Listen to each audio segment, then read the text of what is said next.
Welcome to Kembali 2020, a Rebuild Bali festival. A chance where we get to be inspired and excited, even though we're all stuck in this little screen right in front of us. If you know Kembali, which means to return, to come back, to reconnect to our roots, really hits home, especially with our guest of honor right now with us, Charlie Hill-Smith, an award-winning director, a producer, making countless of documentaries, gifting us with a legacy we can look back on. And now an author of this piece of history, a comic book titled Crime Scene Australia, Tara Nullius. Hello there, Charlie Hill-Smith. It's an honor to be here with you. Hi, Lizzie. How you doing? I'm good. So congratulations on this book. Thanks very much. It's great to be launching here in Bali. Saya mau bilang selamat datang ke semua orang Indonesia yang di sini. Saya senang sekali saya bisa launch book ini di sini di Republik Indonesia, and I'm extremely happy to be here. And I welcome everybody from Australia, overseas, and from Indonesia to the launch. And let's have a bit of a chat. So I say let's just dive right in, huh? So if I may ask, you've done a lot of documentary in the past, a lot of historical and cultural pieces, and I saw that it requires so much research, uncovering layers that others might not want to find out. I really want to know, why do you choose this journey? Well, that's a good question. I first came to Indonesia in 1984 as an exchange student. Mm-hmm. And in that year, I learnt what it was like to be in a foreign culture. And I learnt what it was like to be in a minority. And I struggled with language and culture and a whole new world that I had no knowledge of. And it changed me and it changed my life. And from that moment on, I have sought out cross-cultural experiences.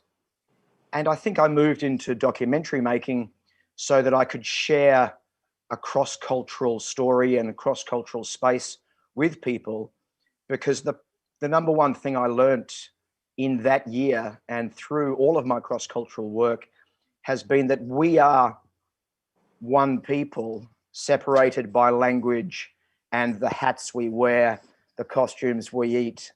But we have more in common than we have apart. And I think it's important, if we're going to get along and save this planet and do what needs to be done, that we focus on our shared humanity rather than the smaller things that separate us. And I really have to commend you on that and on your every single effort, which prove that you are, the role model of an ally that we all need, where the West and the East can actually meet and produce such quality pieces. Yeah, it's very, very difficult with Australia and Indonesia because politically we have a very fraught relationship, that artistically and on a personal person-to-person basis, we have a very strong connection. So it's important that we artists and storytellers build that bridge between Australia and Indonesia. And I like to also congratulate your partners in making this book happen, your illustrator. If you would like to give a few words to them. Yeah, I'd like to, the beginning point of Crime Scene Australia, the graphic novel, began with my friends Carol Carpeney and Robbie Thorpe and Angus Kemp sitting around in the backyard in Melbourne, talking about the struggles of Indigenous in Australia and the struggle we have in Australia to recognise and know our own history. And so I've worked with Carol Carpeney, who's a Nullius man from the Nullius Nation in South Australia. He's a musician, and he became Protocols Director along with Robbie Thorpe. Robbie is an elder and an activist for the Gunai Nation and the Gunditj Mara Nation in Victoria. He's a musician and a producer as well. And Carol and Robbie and I worked together to flesh out the idea of a piece of history and art that might bring in a new audience who don't normally engage with history. So I drew the first pencil drawings of the story, and then I worked with my great collaborator mate, Michael Kumnick. Michael's an artist and a designer, a sculptor and an actor, comedian, and a singer. And Michael did the pencil drawings. And we worked together for quite a few years, Michael and I, fleshing out the pencil artwork for the comic book. His incredible work with the pencils lifted up the artwork. It changed the narrative. It filled up the narrative with his brilliant designs and great ideas. Then I worked with Hedi Ibrahim. He's my Javanese brother. Hedi lives in Semarang. He is an artist and a designer and the lead singer of a very famous Javanese power rock and roll band called Power Slave. Power Slave have sold millions of records in Indonesia. They're one of Indonesia's biggest rock bands, and Hedi is my dearest friend here in Indonesia, and he did all the ink artwork. We first met back in '84 when I was an exchange student, and we've been great friends ever since. So his ink work lifted the pencil work once again to a new level, and we together, those artists, those Indigenous protocols directors, have put this piece together. I also want to thank Simon Walbrook, who is a composer and a creative jam meister of mine in Melbourne. And of course, I want to thank Cindy Elliott, my partner, and Ariel and Jack, my two beautiful kids, for putting up with my constant creative whims without blinking an eye. And I want to thank the people who first supported this project about 4 years ago on our possible crowdfunding, when we first raised about $8,000 to get this thing off the ground. And those people still haven't received their comic book, but they will receive their real hard copy comic book sometime soon. Thank you. The fact that this graphic novel is actually crowdfunding, it proves that we're dying for stories like this. To me, this is Crimes in Australia is more than just graphic novels. It's a piece of history that everyone should read. Just a quick mention, you can go to the website and there's the button of buy the book, and you need to get your hands this book to actually feel the pain of everything that we're going to talk about soon enough. So Charlie, while reading the comic, the graphic novels, there's this passage that just really hits me deep. It says, all wars are fought twice. The first time on the battlefield, the second time in memory. Can you paint us a picture of why this passage is such an important one to remember? All wars are fought twice, once on the battlefield, the second time in memory. Memory. So this talks about the idea of history and memory. And this goes to the root of why I made Crime Scene Australia. There's a famous poem that was written in about 1889 in Australia by some vainglorious vanilla fool called Percy Russell. And at the center of the poem is this one paragraph that says, and it's describing Australia, and it says, her shield unsullied by a single crime, with wealth of gold and still more golden fleece, forth stands Australia in her birth sublime, the only nation from the womb of peace. Now, this ridiculous piece of chest-thumping propaganda shows the mythology that was created in white Australia surrounding the invasion and dispossession, mass murder of Indigenous Australia and the great continent of Australia, which had something like 500 language nations at the time of invasion.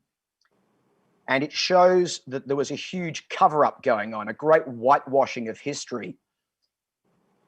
And modern Australia, in many ways, is a ahistorical culture. And I mean by that people don't know or engage with their history. Yeah. It's a society that spent about 150 years and its entire infancy, in fact, hiding and denying the events of invasion. And not only did the British invade without treaty or concession, they then murdered and dispossessed hundreds of these Aboriginal nations across the continent. So these events were so bloody and so un-Christian that the Christian nation, the young Christian nation of Australia, had to disguise these crimes, and hence that poem I read to you, by whitewashing the history in this mythology of the calico-wearing innocent settler struggling to forge a glorious future in the bush through the sweat of their own brow, whilst sacrificing the history. So the mythology that was pushed is one thing, but the history is a completely different story. Now, unfortunately, that mythology that was sad old white fools like John Howard and Keith Windschuttle and Rupert Murdoch have pushed through most of their depressing lives, found its way into the textbooks, found its way into the schools, and became the bedrock of our history in Australia. But it was mythology. And not only did generations of white Australians embrace this childish convenience, but they embellished this bullshit to the point where invaders and dispossessors became the heroic settlers and the nation builders. And then the whole thing got so bad that by 1901, the great men of Australia decided to form a federation of Australia based on the only thing the states could agree on, and that was a white supremacist exclusion policy called the White Australia policy. And delusion leads to denial, and it led these complete morons to believe that they could create a pure white nation on the back of this obviously black continent. And it worked pretty well up until the 1960s. And with the rise of social media, I feel like, does that change? Because you've been doing this for a long, long time. And now, does it change with the presence of social media? Did you see a lot more Australian young kids starting to realize that they're living under these bubbles of, what did you mention just now, the poem? In her birth sublime. Yeah, in her birth sublime, yeah. Did it change at all with the attitude of denying its past? Yeah. Well, social media is a double-edged sword. So sure, there's a lot more reference material available, but there's also a lot more right-wing noise and rubbish.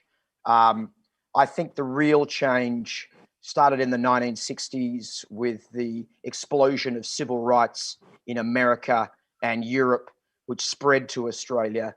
That explosion of civil rights saw the beginning of a struggle out from this purely white supremacist culture that we had created. I mean, the White Australia policy was a cultural and race exclusion policy that was incredibly successful.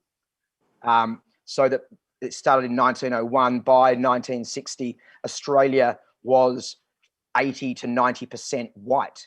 They had kicked out the Asian races. They had kicked out the coloured races. They had kicked all Indigenous people into government and church missions, locked them away, and taken their country, taken their languages, badmouthed and demonized their languages and cultures. But in the 60s, we began this resurrection, and we had the Wave Hill strike. We had the beginning of struggle for land rights. And in the late 60s, we gave Indigenous Australians the vote. I mean, up until 67, Indigenous Australians were classed as flora and fauna. We had a referendum in the late 60s where we recognised Indigenous Australians as human beings and as Australians. And so we began this movement towards the future. And then the big change in terms of history we see happening in the 80s with the rise of a series of terrific new historians who re-examined the history from the other side of the frontier, and they filled in the details of the frontier wars. And they filled in the details of the dispossession, of the mass murder, of the massacres. And so these historians began to fill that void of white Australia, of whitewashed history, with a new, more plural, more nuanced history. And with that said, so in this graphic novels, the male character named Ernie, he's Black Australian, and he's mixed race as well, amongst other things. Why do you decide on this, particular details on the character? Because the story itself is already so deeply layered. Why do you decide on such a standout character? There's a couple of reasons. So that the central premise of the story is a story about a Sydney-based TV crew who are shooting a 6-part TV series, cold case crime series called Crime Scene Australia, which examines famous frontier war and massacre sites.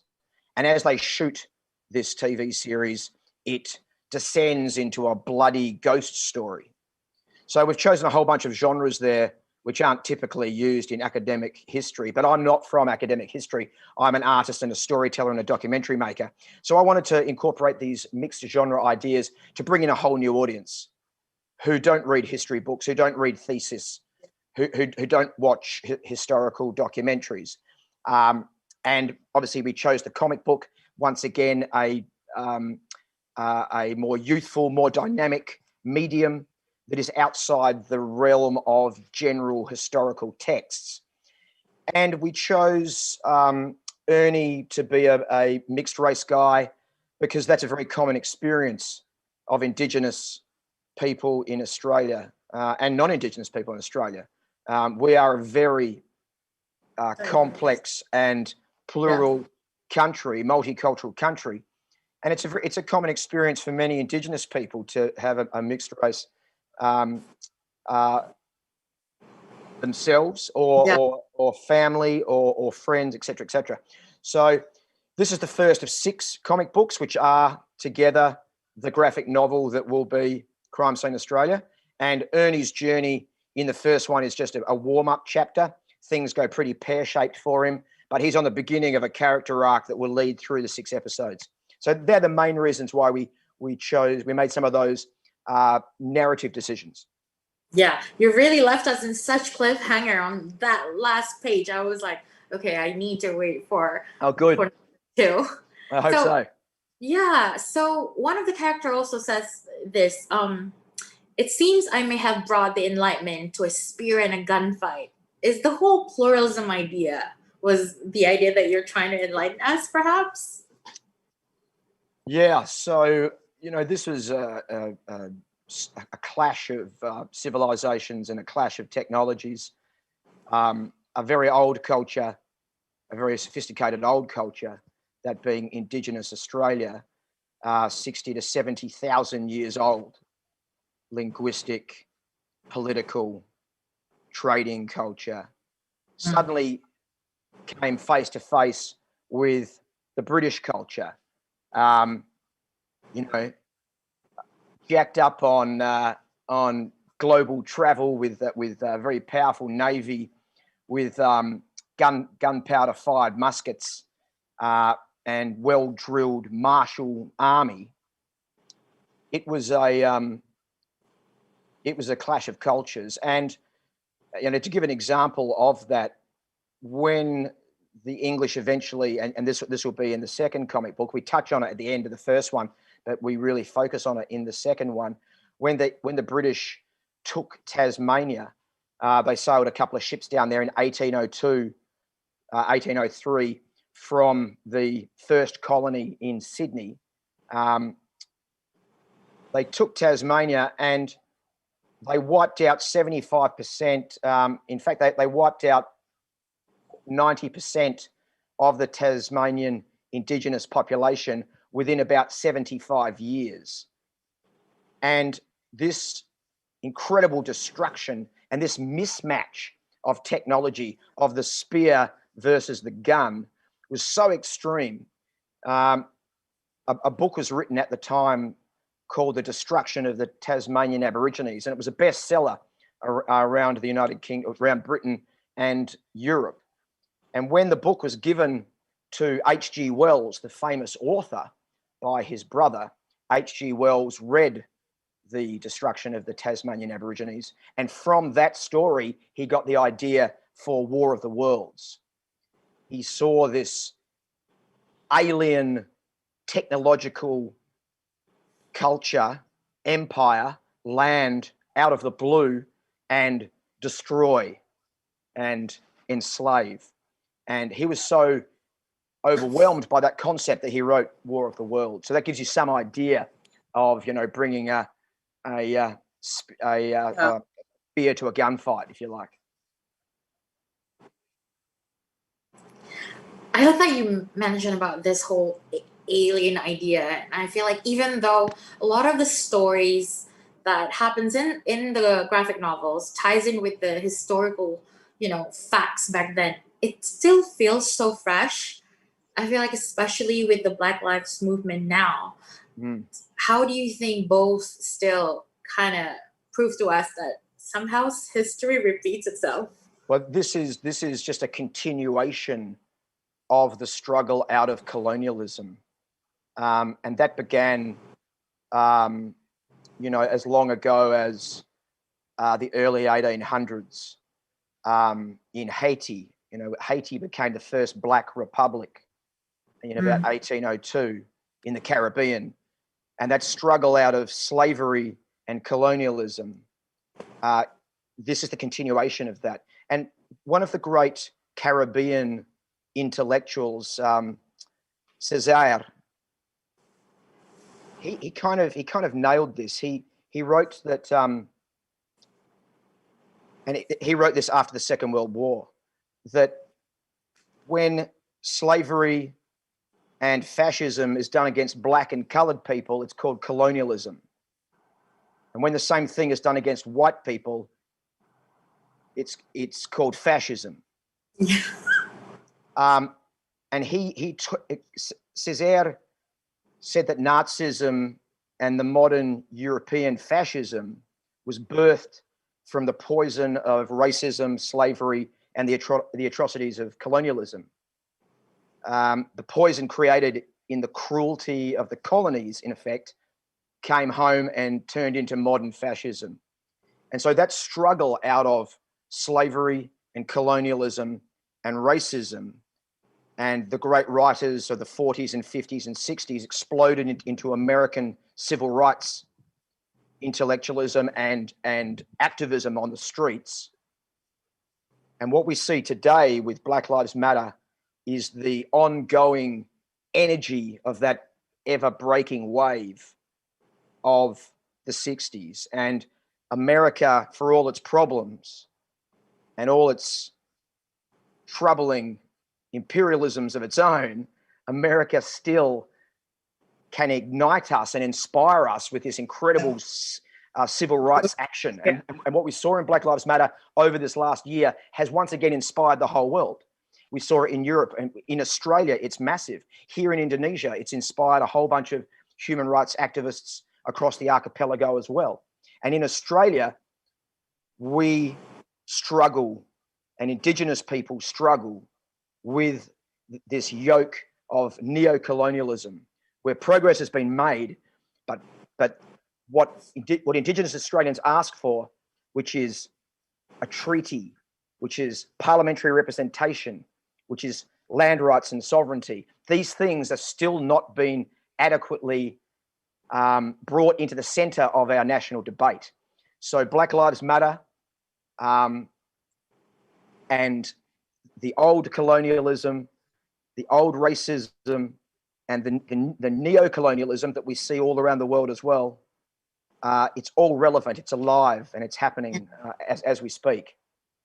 And I feel like for all of you guys who's watching this, I know sometimes it's hard to kind of learn new things, especially about our history. I feel like this graphic novel is a great introductory materials because reading history book can be too much, can be a lot, especially for us all who weren't taught so hard to appreciate what's going on back then. Because youngsters these days, I feel like we keep wanting to go, move on from whatever it is our parents had left us, but it's such a intrusive materials to read. Especially there's this part in your graphic novel, there's this little bonus box called Death Diary. I don't want to spoil too much, but was that your intention? I feel like reading that it's as if I am the character of the book. It felt really intrusive. I feel like, I kind of jump into the minds of Ernie.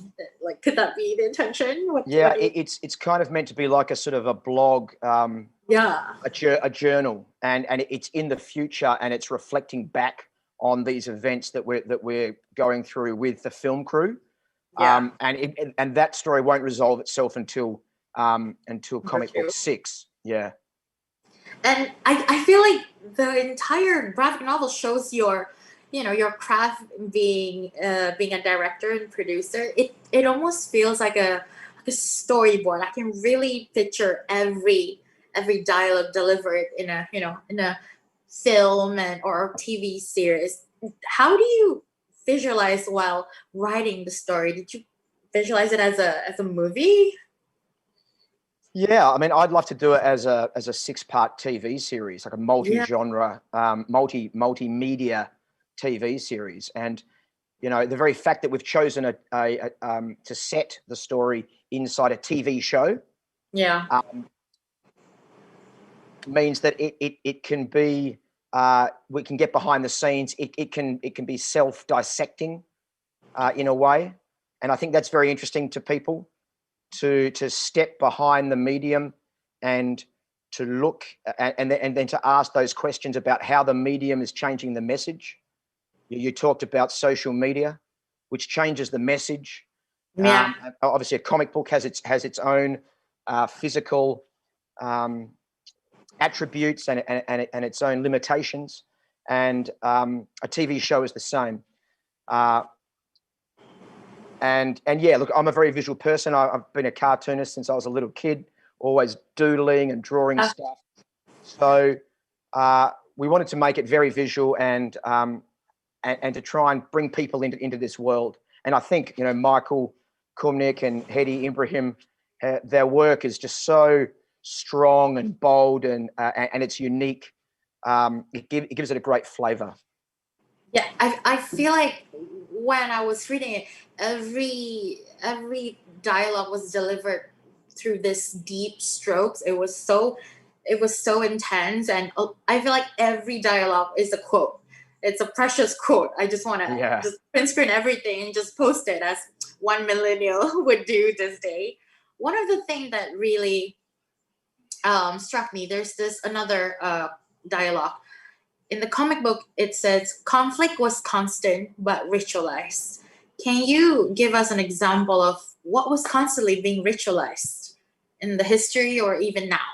Okay, so what that quote talks about, and I think that quote might come from W.H. Stanner, the great Australian anthropologist, who really began a non-Indigenous engagement and understanding of the complexity and beauty of Indigenous culture. I think what that's talking about there is that Indigenous Australian with 500 nations wasn't some Eden where the noble savage lived in peace.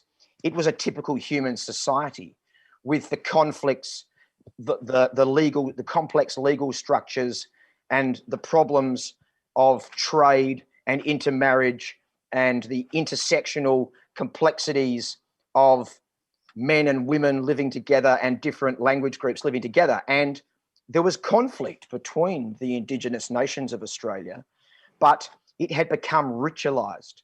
whereby if there was a war, it wasn't really a war, it was a battle, and a few people might be injured or killed, but then it would stop and negotiations for peace would begin. So it was a ritualized form of aggression leading to violence, leading to injury, at which point they would pull back. And the reason I talk about that, the importance of that history, is that Indigenous Australians had never experienced the mass violence that the Europeans brought. The British were used to fighting wars where tens of thousands of men died, where the war would not stop for 15 years, where brutal ongoing campaigns went on and on. And the sheer level of this violence confounded Indigenous Australians. They just could not, it was shock and awe. They could not believe the ongoing extreme violence that was perpetrated against them. And they always expected that, because their culture was so sophisticated and advanced linguistically, culturally, in a legal sense, they always believed, first of all, that the white people would leave.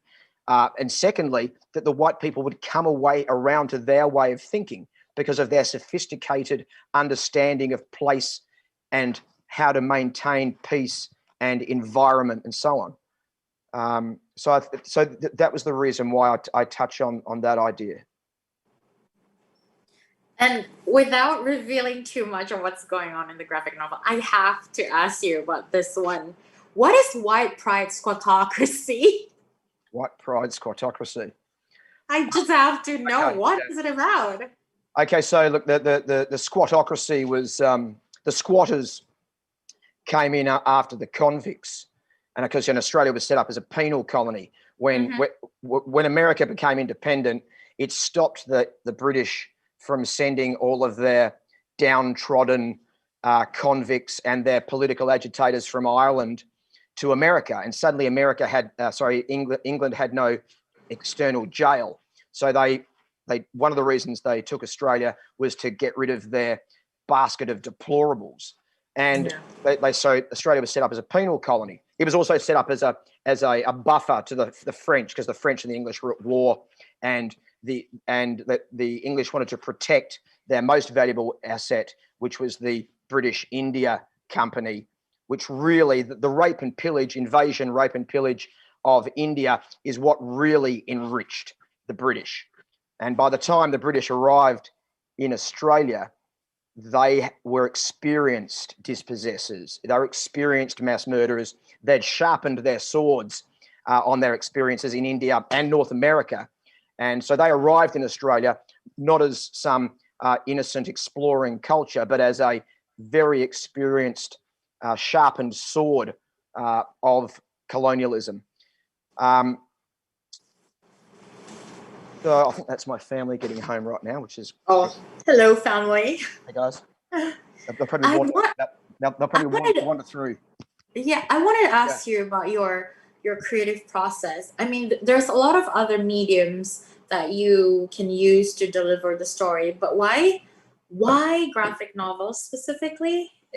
Just to reaffirm, why graphic novels? I mean, I've always loved comic books, and I grew up reading Asterix and Tintin and Mad Magazine and Cracked Magazine and all the tiny little, we used to have these little war comics called Commando War Comics.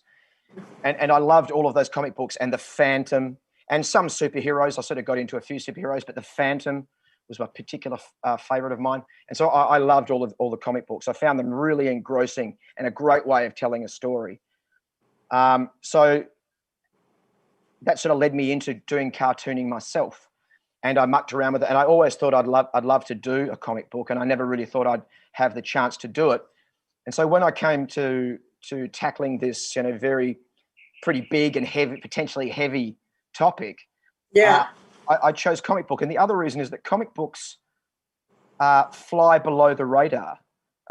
Music is censored, books are censored.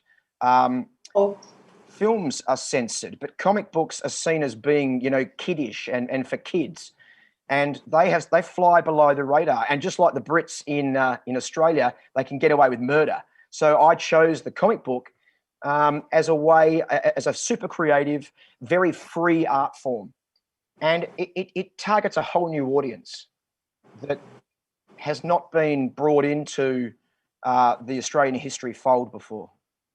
Yeah, and I feel like the younger generation can relate to a lot more with the graphic novels compared to if we just publish another, history book. I want to ask you something. So we know in the midst of the whatever transpired back then and now, a lot of things being, packaged beautifully through the media stories. Sometimes we don't exactly know what's going on. Even with the Black Lives Movement, if we're not experiencing it, we might simply think it's over, because I feel like for people like me who's not actually experiencing the movement, it was something as simple as a hashtag, right? Because the only way we can connect now is just through social media. But like you mentioned just now, it's a double-edged sword, right? So what do you think the youth can do to prevent social media to be a double-edged sword, to kind of shine the light on this history that people are dying to shed light on? So, obviously you can use the your online capability to teach yourself, and the number one thing you can do is read, is to know your history, and if you read your history, you'll empower yourself, and that's a starting point. And I think social media's really, its greatest strength is social coordinating, is to bring people together, but you really need to work in the real world, and by that I mean engaging with minority groups, engaging with Black and coloured communities in the real world. You can organise, you can meet people online, but then meet with people, talk with people, and with your friends, educate your friends in the real world about the importance of the Black Lives Matter movement, of democracy, of pluralism. So I think use online, use social media to coordinate, to bring together, to get organised, so that you can meet with people, like-minded people, to spread positive ideas, and to get on the streets, and to go and protest when you need to protest, so that our governments and the people who are making laws understand that there are lots of us. Because you can sign an online petition and it can be ignored. But if you have 100,000 people in front of the town hall, it's a very different story, and people get the picture. And we still need to be very active. And the civil rights movement of the 60s taught us this. And, we understand this in Australia. We understand that you need to get on the streets, and you need to bring the populace together to show the leaders, what we stand for. And get political, organise your own groups online, but then meet, then if you can, coordinate physically, so that you can be a political force in the real world. And for all of you who's watching this, if you don't exactly know where to start, you can start by buying Charlie Hill's comic book in the website in Uber Writers Festival or crimesInAustralia.com. So it could be something that can bridge the gap between us all. You can start reading the comics, discuss which quotes that hits, your heart the most, like I'm doing right now. But it's definitely a starting point to meet up, because I know when it comes to politics, it's not something, so easy to approach. But through art, we can all unite. So this graphic novel really made me as a reader realize a lot of things, especially about how we may want to deny how so many histories of ours not so squeaky clean. And a lot of us likes it that way. Even from Indonesia or a lot of Japanese friends, a lot of our histories are censored. So even right now, reading a lot of books, I don't exactly know which one is the truth until people from the West, if I may say so, brings all the facts to me, and then it just shock us all. So this particular statement in your story really just dawned on me. How do we celebrate a nation where the mythological heroes are the repressors? Is a demoralizing truth preferable to a unifying falsehood? Do you think there's a right answer to that? Yeah, it's a great quote, and I think that's by David Reef, an author of a terrific book called Against Remembrance. Do you want to repeat that quote? How do we celebrate a nation where the mythological heroes are the repressors? Is a demoralizing truth preferable to a unifying falsehood? Yeah, that's right. So I'll get to that, to the upshot of that at the end. But this is a very true idea for Indonesia, just as it is for Australia. Indonesia, like Australia, has a very colonial history. It was the Dutch here in Indonesia, and it was obviously the British in Australia. The Indonesians experienced 300 years of brutal Dutch colonialism. And the difference, of course, was that the Indonesians kicked the Dutch out in about 1945. And of course, the frontier wars in Australia were predominantly won, militarily at least, by the British. And of course, we never left, non-Indigenous Australians. And so the contemporary situation of the countries is very different. So Indonesia has a very fraught history, and it's the complexities of what has occurred in this nation since the Second World War are great, and Indonesians question the heroic status of the Indonesian military, who, of course, were the heroes of the revolution. They fought off the Dutch after 300 years, and they formed a republic forged out of this map of the Dutch East Indies with, 400 different languages, 400 different cultures over an archipelago of 17,500 islands.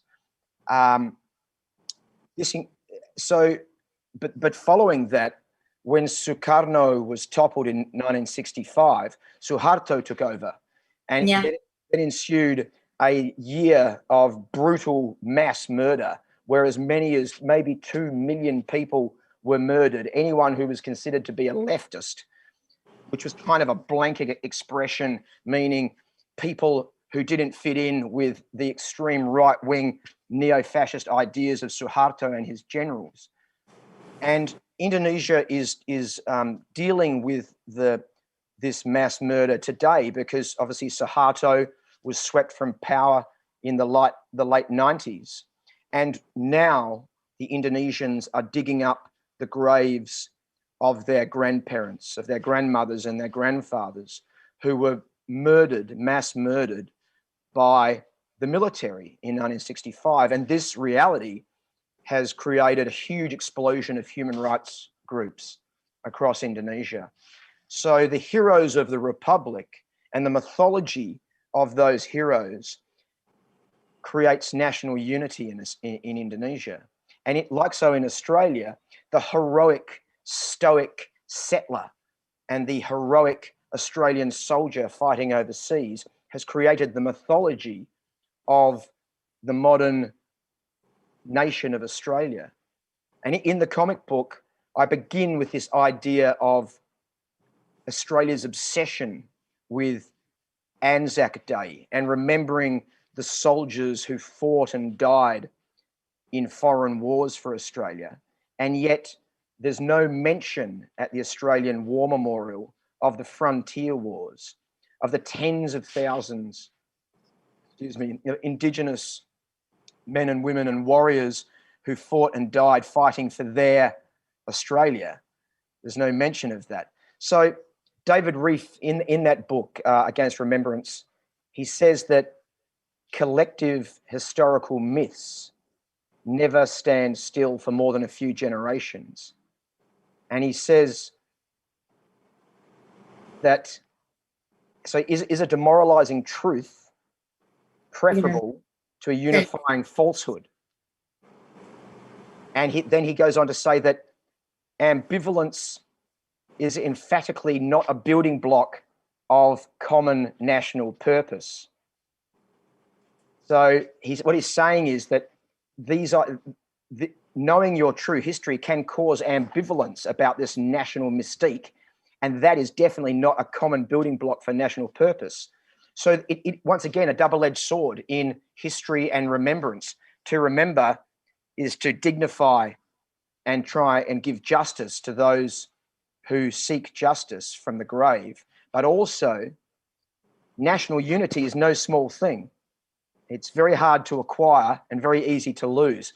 So this is a complicated idea. And I try and touch on some of those ideas as well. I mean, I'm a big believer in knowing thy history and knowing thyself, and that we are mature enough as adults to take on the grey area of that.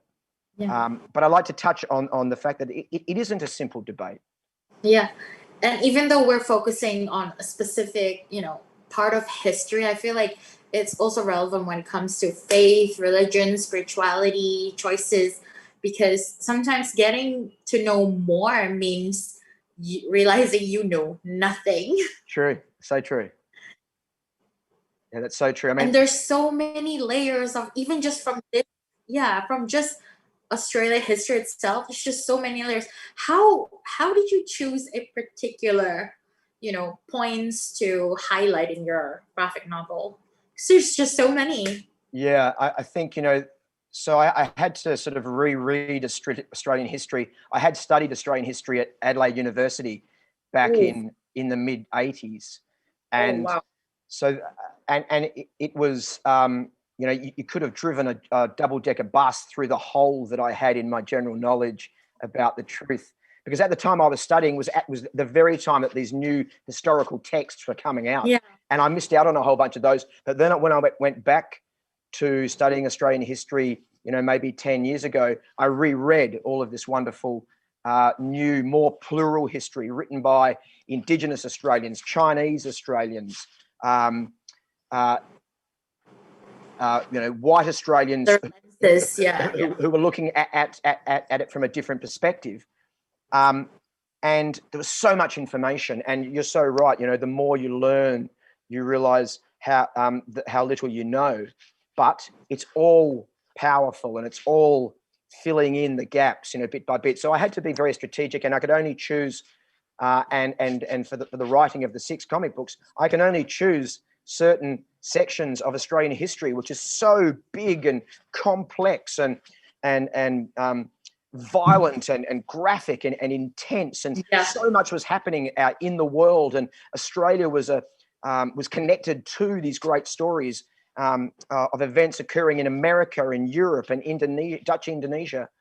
So I can only choose certain events and follow certain threads, and I'm trying to choose ones that I think suit the narrative, and that give a broad, universal story of this national history. And I really have to commend you and your teams. It's such a sharp story, but you cannot miss the little nuance, surrounding the main character, how he interact with his family, he interacts with the crew, just little nuance that tells you more about what's going on in his life and what's a single person's been going through in this particular scenario. I like to remind all of you guys, if you're curious about crimes in Australia, you can simply go to crimesинaustralia.com or go to Uber Writers Festival website to quickly purchase it. One last question, Charlie. So as much as it's such a, how do I say this, a delicious story, but there's so many historical footnotes that makes it, that sometimes it's very overwhelming, and it kind of intimidates you as a person who maybe sometimes we deny the existence of history. We go back to our tabloids, we will go back to our Netflix, because why find out more if we can just live in this bubbles of joy. Yeah. So So referring back to your graphic novel, it says here, can we, as a unified nation, afford such truth? And if yes, how much more? Yeah. I think we have to examine the past. So today is November 3rd. The US elections are today, and they will be starting in the next few hours. And the world has been in chaos and flux for this last couple of years. It's a great time to be talking about history versus denialism, about knowledge versus ignorance, status quo versus change, civil society versus fascism and chaos. And I think this is the real reason why we need to examine history, is that there's a terrific Italian novelist and philosopher, Umberto Eco, and I've got a quote of his just here. Eco wrote a terrific essay in 1995 called Eternal Fascism. And in it, he says this. He says, fascism is still around us, sometimes in plain clothes. It would be so much easier for us if there appeared on the world scene somebody saying, I want to reopen Auschwitz. I want the black shirts to parade again in the Italian squares. Life is not that simple. Fascism can come back under the most innocent of disguises. Our duty is to uncover it and to point our finger at it in all its new instances, every day in every part of the world. And I connected earlier the idea between colonialism and fascism, that colonialism is a word we use when we repress black and coloured and non-white people, and fascism is a word we use when we repress white people, but they are the same thing, and they are based on racism and dispossession. And so here we find ourselves with fascism on the rise all over the world. We have Xi in China, we have Putin in Russia, we have Boris Johnson, who's mild compared to some others, but nonetheless far right. Duterte, we have Erdogan in Turkey, Orban in Hungary, Le Pen. We have in Australia, we had John Howard, Tony Abbott, and now right-wing squatocracy in Scott Morrison. And of course, in the United States, we've had Fat Donny.